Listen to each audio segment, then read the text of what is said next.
આજના ડિજિટલ યુગમાં પૈસા કમાવાની અને રોકાણ કરવાની લાલચ લોકો માટે સૌથી મોટું જોખમ બની રહી છે.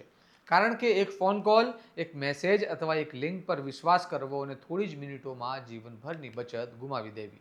આવી ઘટનાઓ હવે રોજબરોજની બની ગઈ છે, પરંતુ આ વખત એક એવી ઘટના સામે આવી છે જેમાં સાયબર ઠગો દ્વારા માત્ર થોડા લાખ નહીં પરંતુ સેંકડો કરોડો રૂપિયાનો ફ્રોડ આચરાયો હોવાનું સામે આવ્યું છે.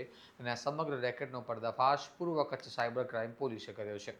આવો વિગતે વાત કરીએ સમગ્ર મામલા વિશે આ અહેવાલમાં.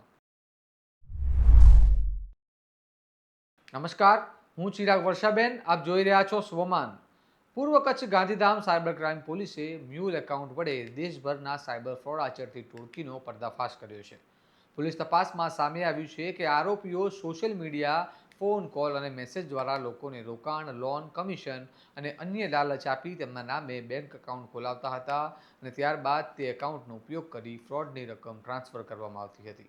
તપાસ દરમિયાન કુલ 81 જેટલા બેંક ખાતાઓનો ઉપયોગ થતો હોવાનું માહિતી સામે આવી છે અને સમન્વય પોર્ટલ પરથી મળેલી વિગતો મુજબ આ ગેંગ સામે દેશભરમાં 74 ફરિયાદો નોંધાઈ ચૂકી છે. પોલીસે ટેકનિકલ સર્વેલન્સ અને ગુપ્ત માહિતીના આધારે કાર્યવાહી કરી ગેંગના મુખ્ય સૂત્રધાર યશ ભાટિયા સહિત 4 આરોપીઓની અટકાયત કરી છે, જ્યારે અન્ય આરોપીઓને પકડવા માટે તજવીજ ચાલુ રાખવામાં આવી છે. તપાસમાં સામે આવ્યું છે કે આ ટોળકીઓએ અંદાજે 182 કરોડ 37 લાખથી વધુની રકમનો સાયબર ફ્રોડમાં સંડોવણી રાખી છે અને કુલ 17 જેટલા ગુનાઓ આચર્યા હોવાનું બહાર આવ્યું છે. અનેક બેંક ખાતાઓ ફ્રીઝ કરવામાં આવ્યા છે તેમજ મહત્વનો મુદ્દામાલ પણ જપ્ત કરવામાં આવ્યો છે. સાંભળો આ મામલે એસપી સાગર બાગમાર શું કહી રહ્યા છે. ગઈકાલે સાયબર ક્રાઇમ પોલીસ સ્ટેશન પૂર્વ કચ્છ દ્વારા એક ગુનો દાખલ કરવામાં આવ્યો છે, જેમાં ઓવરઓલ જે મ્યુલ એકાઉન્ટ ખોલીને અને એના એમોથી જે સાયબર ફ્રોડના જે બનાવોને અંજામ આપવાની એક આખી ગેંગ દ્વારા કરવામાં આવેલું હતું, એ બાબતની જે છે આખી એક ફરિયાદ દાખલ કરવામાં આવેલ છે.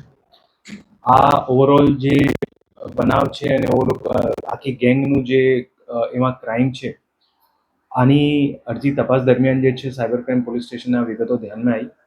એના પછી માનનીય બોર્ડર રેન્જ શ્રી સાહેબ દ્વારા આમાં ઝીણવટભરી તપાસ કરવાની જે સૂચના મળેલ હતી, એ અનુસંધાને જે છે આ ઓવરઓલ જે આખી જે ગેંગનું ઓપરેશન હતું, એમાં 81 જેટલા જે બેંક એકાઉન્ટ છે એ આ લોકોના અલગ અલગ જે ગરીબ માણસો હોય જેમને લોભ લાલચ આપીને જે બેંક એકાઉન્ટ ખોલાવેલા હતા, એ 81 બેંક એકાઉન્ટના વિગતો પણ ધ્યાને આવેલી.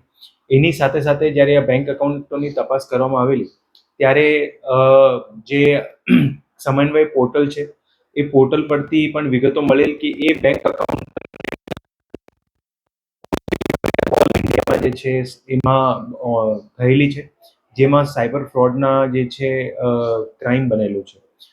આમાં ખાસ કરીને જે ઓવરઓલ આ આખી ટોળકીની જે ક્રાઇમ કરવાની જે ઓવરઓલ એમો હતી અને કઈ રીતે એ લોકો કરતા હતા, એમાં મુખ્ય આરોપી જે છે યશ ભાટિયા છે.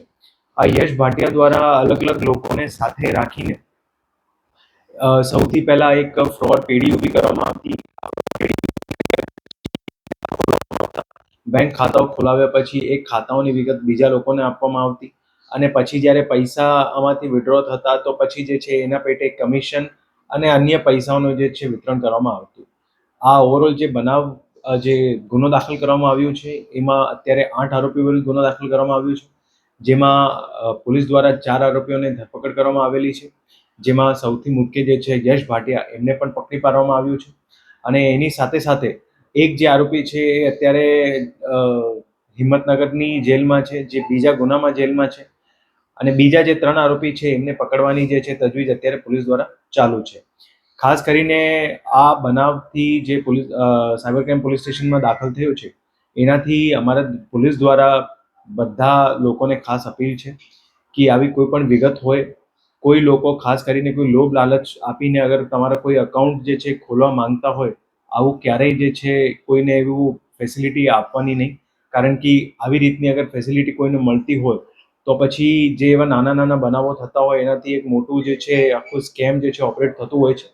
અને આ ઓવરઓલ જે તપાસ જે છે એ તપાસમાં અત્યારે પણ જે છે અમુક વિગતો જે ધ્યાને આવી રહી છે, એમાં જે પૈસા અને જ્યાંથી ક્રાઇમ થતું હતું, એમાં આપણે ભારત દેશના અલગ અલગ રાજ્યોમાંથી જે છે આખું આ નેટવર્ક જે છે એમાં ઉદ્ભવ થતું હતું. જેમાં વેસ્ટ બેંગોલ, તમિલનાડુ, દિલ્હી, હરિયાણા, ઉત્તર પ્રદેશ એ ત્યાંથી પણ જે છે અલગ અલગ રીતે આ ટોળકી દ્વારા જે છે બીજા લોકોના સાથે રાખીને આમાં આ આખી ક્રાઇમ કરવામાં આવતું હતું. આની તપાસ જે છે અત્યારે સાયબર ક્રાઇમ પીઆઈ દ્વારા કરવામાં આવી રહી છે અને આગળમાં જે છે આરોપીઓની રિમાન્ડની પણ તજવીજ ચાલુમાં છે. આ ઘટનાએ ફરી એકવાર સાબિત કર્યું છે કે સાયબર ગુનેગારો હવે નવી નવી રીતો અપનાવી સામાન્ય લોકોને ટાર્ગેટ કરી રહ્યા છે અને ઘણીવાર ભોળા લોકો તેમના ખાતા ભાડે આપીને અજાણતા જ આવા ગુનાઓમાં ફસાઈ જાય છે. પોલીસ દ્વારા લોકોને અપીલ કરવામાં આવી છે કે કોઈ પણ અજાણ્યા કોલ, મેસેજ અથવા લાલચભરી ઓફરો પર વિશ્વાસ ન કરવો અને બેંક ખાતા, ઓટીપી અથવા વ્યક્તિગત માહિતી કોઈ પણને આપવી નહીં. હવે જોવાનું રહ્યું કે આ ગેંગના અન્ય આરોપીઓ ક્યારે પકડાય છે અને તપાસમાં હજુ કેટલા મોટા ખુલાસા થાય છે. તમારું શું મંતવ્ય છે તમને કમેન્ટમાં જણાવો અને સ્વમાનની ચેનલને સબસ્ક્રાઇબ કરવાનું ભૂલતા નહીં.